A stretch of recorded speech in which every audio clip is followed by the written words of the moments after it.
अस्सलाम वालेकुम दोस्तों। कहानी कलावती का दूसरा और आखिरी हिस्सा पेश खिदमत है। धन्यवाद, आखिर आपने मुझे इस चक्रव्यूह से मुक्ति दिला ही दी। मैं आपका बहुत आभारी हूँ। वो कुछ समय के लिए शांत हुई और फिर बोली, आप देवता समान हैं। मुझे आपकी कोई भले पुरुष मालूम हो रहे हैं। आप गंगा की तरह पवित्र हैं। आपने गंदे मन से आज तक किसी नारी को नहीं छुआ। तभी तो आपके मुझे बहन कहने पर इस आत्मा का अंत हो गया। क्या तुम भी कोई आत्मा हो? शंकर ने थूक निकलते हुए कहा। और वो घुंघरू, ये सब क्या चक्कर है? इन सब बातों के दौरान माधु बेचारे की हालत बहुत दरगोर और हो चुकी थी। अगर शंकर इसका मालिक ना होता तो वो कब का यहाँ से भाग चुका होता। बताती हूँ, मैं आपको सब कुछ बताती हूँ। अरे आप तो सर्दी लग रही है, आप अंदर आएँ। वो तो ऐसे कह रही थी जैसे इस पर तो सर्दी का कोई असर ही ना हो रहा हो। ये बात इन दोनों ने नोट की। जब हम तीनों अंदर आए तो वो दरवाज़ा खुद ब खुद बंद होता चला गया। ये देख के माधु की हल्की सी चीख निकल गई। आप लोगों को डरने की कोई आवश्यकता नहीं है। और फिर आप अपने ही आतिशदान में आग भड़क उठी। ये सब देख के शंकर हैरान रह गया। ये सब मेरी शक्ति की वजह से है, आप धीराज रखें। अंदर आके दोनों काफ़ी पुरसुकून हो गए थे। सर्दी का एहसास अब कदरे कम हो चुका था। मेरा नाम कलावती है। मैं एक तवाइफ थी, बाकी तवाइफों की तरह भी नाचती थी, परंतु इन सब ने सबसे ज़्यादा सुंदर थी और मेरा नाचना सब पर भारी था। जब मैं नाचती तो देखने वाले हैरान ज़दा हो जाते थे। जब मेरा जन्म हुआ तब मेरी माँ परलोक सुधार गई, मगर मेरे लिए वो एक निशानी छोड़ गई थी, हमारे ख़ानदानी घुंघरू। जब मैं 16 बरस की हुई तो उन घुंघरुओं को लक्ष्मीबाई ने मुझे देते हुए कहा, ले ये तेरी माँ की आखिरी निशानी है। तेरी माँ की आखिरी इच्छा थी कि जब तू जवान हो जाए तो इन घुंघरुओं को पहनकर अपनी माँ की इच्छा पूरा करे। यह पकड़ तेरी अमानत। लक्ष्मीबाई ने वो घुंघरू मेरी तरफ बढ़ाते हुए कहा। और हाँ, जल्दी से तैयार हो जा, तुझे आज बनारस के मंदिर में देवता के सामने नाचना है। वहाँ पर बहुत धन दौलत वाले पंडित परहूत करेंगे। तूने अपने अंदाज से उनको खुश करना है। अरे तेरे तो भाग खुल जाएंगे। वहाँ के सबसे बड़े पंडित ने खुद तुझे न्योता भेजा है। तुझे तो उनकी खास दासियों में शामिल हो जाएगी। फिर देखना कैसे तेरे वारे न्यारे होते हैं। लक्ष्मीबाई मुझे चहक चहक कर ये सब बता रही थी और मैं मन ही मन में बहुत खुश हो रही थी। मैं अपना जीवन में पहली बार बनारस के सबसे बड़े मंदिर में जा रही थी और इसी खुशी में मेरा अंग अंग मसरूर था। और फिर कुछ ही समय बाद एक सुर्ख रंग का लहंगा मुझे लक्ष्मीबाई ने दिया और कहा, इसे पहन ले और जल्दी से तैयार हो जा। बाहर पालकी आ चुकी है, वो तेरा ही इंतज़ार कर रहे हैं। ये कह के लक्ष्मीबाई चली गई और मैं दिल व जान से तैयार होने लगी। जब मैंने आईने में खुद को देखा तो अपने ही हुस्न में खो गई। फिर मैंने अपने पाँव में घुंघरू बांधे। घुंघरू की छनछनाहट से मुझ पर अजीब सी मदहोशी छा रही थी। फिर मैं पालकी में बैठ के मंदिर पहुंच गई। मैं जब वहां पहुंची तो बहुत हैरान हुई, क्योंकि वहां मंदिर में चंद पंडितों के अलावा और कोई नहीं था। मैं समझी शायद मैं समय से पहले आ गई हूँ। मैं थक गई थी। मैं उनसे मिली और फिर एक कमरे में पहुंचा दिया गया। कमरे में आके मैं अपनी माँ के घुंघरू देख रही थी। मुझे ये घुंघरू बहुत प्यारे लग रहे थे। मैं उन्हीं सोचों में गुम थी कि अचानक दरवाज़ा खुला और एक पंडित अंदर दाखिल हुआ।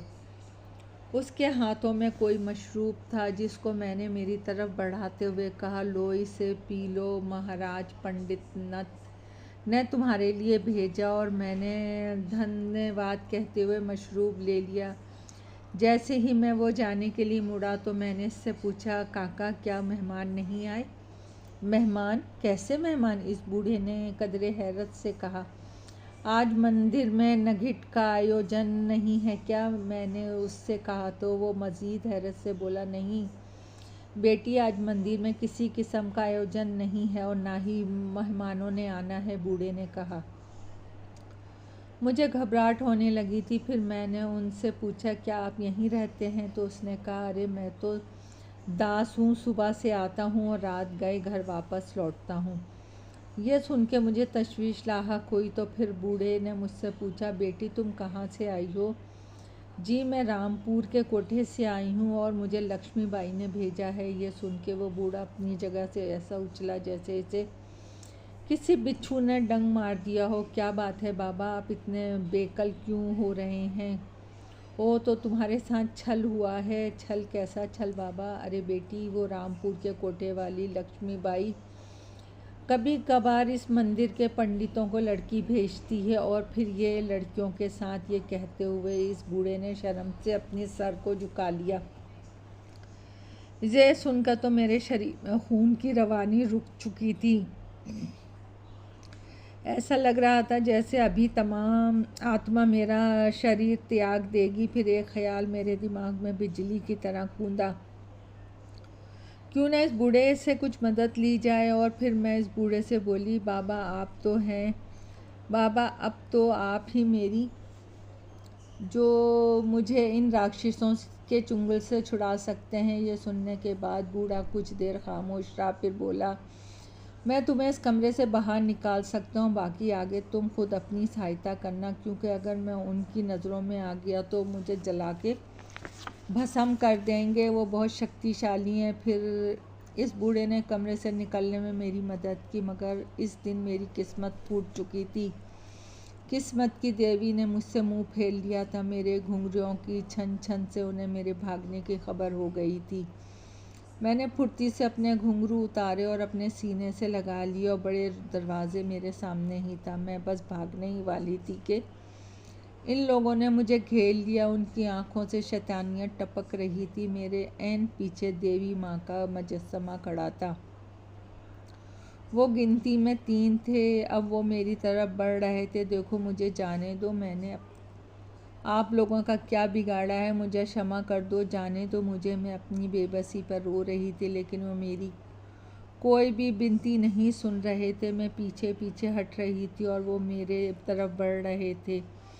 मैं देवी माँ के मुजस्समे से जा लगी, मुझे जाने दें, अवश्य जाने देंगे, लेकिन जब नहीं, मैं ऐसा कुछ नहीं करूँगी, मैं मर जाऊंगी। और फिर एक पंडित ने आगे बढ़ के मुझसे मेरे घुंघरू छीन लिए और दूसरे ने मेरी कलाई पकड़ी। मेरे मुंह से सिसकियाँ निकल रही थी, मेरे घुंघरू मुझे वापस दे दो। मगर उसने घुंघरुओं को ज़ोर से फर्श पर फेंक दिया तो घुंघरू टूट के इधर उधर बिखर गए। और फिर इन तीनों ने मुझे आगे बढ़ के पकड़ लिया। मैंने बहुत कोशिश की कि उनकी गिरफ्त से निकल जाऊं, लेकिन सब कोशिशें बेकार साबित हुईं। इन जालिमों ने मेरी एक ना सुनी और एक घिनौना खेल देवी माँ के सामने खेला जाता रहा। वो तीनों राहुन बने हुए थे। वो इस समय दरिंदे बने हुए थे। इनकी आँखों और सोचों पर हवस की पट्टी चढ़ चुकी थी। वो बावले कुत्तों की तरह मुझे नोच रहे थे। इन लोगों ने तो देवी माँ के पवित्र स्थान को अपूतर कर दिया था। इन लोगों ने बारी बारी मुझे अपनी हवस का निशाना बनाया। और फिर एक समय आया जब आत्मा ने मेरे शरीर का साथ छोड़ दिया। वो अब होश में आ चुके थे। तो एक ने आगे बढ़कर मेरी नब्ज़ को टटोला तो घबराकर दूसरे दोनों को देखने लगा। इसकी तो मृत्यु हो गई, अच्छा हुआ, अगर जीवित रहती तो हमारे लिए मुसीबत बन जाती।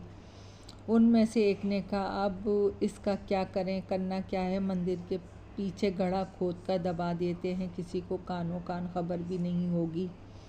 किस्सा ही ख़त्म। और फिर इन शैतानी कहकों से पूरे मंदिर में गूंजने लगे। इनमें से एक ने मेरे बेजान शरीर को अपने कंधे पे लादा और मंदिर से बाहर आ गया। इस समय मंदिर में कोई भी नहीं था जो कि इनकी ये कार्रवाई देखता। फिर वो मेरी लाश को लिए मंदिर के पिछवाड़े आ गए और झाड़ियों में गड्ढा खोद के मेरे शरीर को दबा दिया और फिर वहाँ से चले गए। ये सारी कार्रवाई मेरी आत्मा बड़े बेबसी से देख रही थी। मैं कुछ भी नहीं कर सकती थी क्योंकि मेरे पास शक्ति नहीं थी। मैं वहीं बैठी रही। काश इन दरिंदों ने मेरी चिता जला दी होती तो मैं परलोक सुधार जाती, परंतु इन राक्षसों ने मरने के बाद भी मेरे साथ जुल्म किया। मैं कुछ समय वहाँ बैठी रही और फिर चलती हुई देवी माँ के मुजस्समे के सामने आकर रुक गई और उसे देखने लगी और बोली, तू भी तो एक औरत है, तो फिर एक औरत के साथ इतना बड़ा जुल्म क्यों होने दिया, क्यों? मेरी आवाज़ मंदिर में गूंजी। तेरे सामने लोगों ने मुझे दरिंदगी का निशाना बनाया और तू कुछ ना कर सकी तो क्यों? केवल एक पत्थर का मुजस्समा है और कुछ नहीं। आज मैं बर्बाद हुई, कल कोई और तेरे सामने यूँ बर्बाद होगी और तू कुछ ना कर सकेगी। और फिर अचानक पूरे मंदिर की घंटियाँ बजने लगी। मंदिर के अंदर जैसे तूफान सा आ गया। देवी माँ के मुजस्समे से रोशनी फूटने लगी। मैं हैरत से ये सब कुछ देख रही थी। फिर एक मुतरन्नुम दिलकश आवाज़ पूरे मंदिर में गूंजी, पुत्री, हमने तेरी विनती स्वीकार कर ली है। इन राक्षसों ने जो कुछ तेरे साथ किया बहुत बुरा किया। इनके पापों का घड़ा भर चुका है और जब पापों का घड़ा भर जाता है तो फूट जाता है। इनका अंतिम समय आ चुका है। इनका अंतिम तेरे हाथों लिखा जा चुका है। और फिर मुजस्समे से एक शोला सा निकला और मुझ में समा गया। और फिर देवी माँ का त्रिशूल हवा में उड़ता हुआ मेरे हाथों में आ गया। मैं हैरानगी से त्रिशूल को देखने लगी और फिर देवी माँ की आवाज़ उभरी, जा और जाके इन पापियों का सर्वनाश कर दे, ले अपना बदला। और फिर मुजस्समा साख्त हो गया। घंटियाँ बजना भी बंद हो गई और मंदिर में पहले जैसा सन्नाटा छा गया। वो तीनों एक ही कमरे में बेसुध पड़े हुए थे। मैंने काटती सी नज़र इन तीनों पे डाली और आगे बढ़ के त्रिशूल को एक के सीने में घोंप दिया। इसकी चीख बड़ी ज़ोर थी। चीख की आवाज़ सुन के वो दोनों भी उठ के बैठ गए। अपने साथी की हालत देख के वो दोनों सकते में आ गए थे। ये क्या है? उनमें से एक की आवाज़ उभरी, तुम सबकी मौत। और फिर मैं जाहिर हुई तो वो खौफ से कांपने लगे। उनका पहला साथी मर चुका था। मैंने इसके सीने से त्रिशूल निकाला और बारी बारी इन दोनों को भी मार डाला। मैं फिर देवी माँ के सामने गई। हैरत अंगेज तौर पर त्रिशूल पर खून का नाम व निशान तक नहीं था। और फिर त्रिशूल खुद ब खुद देवी माँ के हाथों में चला गया। सुबह सब लोग मंदिर में पूजे के लिए आए तो तीनों पंडितों की हाल देख के सकते में आ गए। राम राम करते सभी मंदिर से चले गए और ये मंदिर आहिस्ते आहिस्ते वीरान होता चला गया। समय बीतता रहा और समय के साथ साथ खंडर खंडर बनता गया। मेरी आत्मा यहीं भटक रही है क्योंकि हिंदू धर्म के मुताबिक मेरा क्रियाक्रम नहीं हुआ था। इसमें समय कई लोग यहाँ आए मगर वो सब ये देख के भाग जाते हैं। तुमने हिम्मत की और ये तल्स टूट गया। मैं और माधु कलावती की कहानी सुन के बहुत दुखी हुए। फिर मैं बोला, अगर मेरे लिए कोई काम हो तो बताओ, मेरी आत्मा की शांति के लिए। क्या मेरा क्रियाक्रम बहुत ज़रूरी है? तुम इस खंडर के पीछे लगे नीम के पेड़ के नीचे दफन मेरे शरीर को चिता के हवाले कर दो। और फिर मैं और माधु जब बाहर निकले तो सुबह हो चुकी थी और हमने नीम के पेड़ के नीचे थोड़ी सी खुदाई की तो हमें कुछ हड्डियाँ मिली और फिर हमने उन्हें लेकर इसकी चिता जला दी। फिर कुछ समय बाद कलावती की आत्मा फिर से नमूदार हुई। अब वो पहले से भी ज़्यादा सुंदर दिखाई दे रही थी। आप दोनों का बहुत बहुत धन्यवाद। अब मैं चलती हूँ, मेरा समय पूरा हो गया। ये लीजिए, अपनी मौसी को खिला दीजिएगा, वो ठीक हो जाएंगी। मैंने हैरानगी से कलावती की तरफ देखा लेकिन तब तक वो आकाश की वसतों में कहीं गुम हो चुकी थी। इसके बाद हम शिकस्ता कदमों के साथ खंडर से बाहर आ गए। दोपहर होने वाली थी। बहल वहीं खड़े थे और बिल्कुल ठीक थे। गाड़ी पे सवार होकर अपनी मौसी के घर गए और मैंने वो सफ़ो अपनी बीमार मौसी को खिलाया तो वो बिल्कुल ठीक हो गई। और फिर हम कुछ दिनों बाद वापस अपने घर आ गए। इस वाक़ये को कई बरस बीत गए हैं। आज भी जब कभी मुझे कलावती की याद आती है तो इसका हसीन सरापा मेरी आंखों के सामने घूम जाता है। वो मेरे होठों पे एक दिलावेज मुस्कुराहट बिखर जाती है। दोस्तों, कहानी पसंद आई हो तो लाइक और सब्सक्राइब कीजिए। आपकी दुआओं की तलबगार।